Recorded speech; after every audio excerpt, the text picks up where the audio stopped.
Mais au niveau artistique, aujourd'hui, ben, vu que j'ai envie de m'inscrire plus d'un côté où, ben, les gens des créateurs quoi et des gens qui mettent les mains dedans, je décide en fait de me détacher. D'un autre, il a peur de qui va rentrer dans sa zone, tu vois? Dans sa zone, personnelle.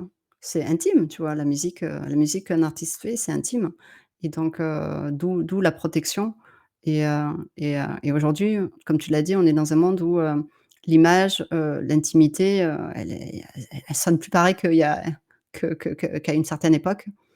Des fois, il y a plus de limite à l'intimité et donc ouais, protégeons-nous.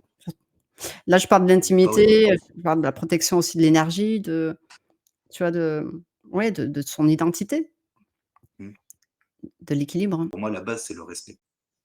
Donc le respect, c'est-à-dire, si on doit parler des enfants, on doit apprendre aux enfants à respecter les gens, mais on doit leur apprendre aussi à se faire respecter et c'est là où au bout d'un moment la confrontation entre en jeu.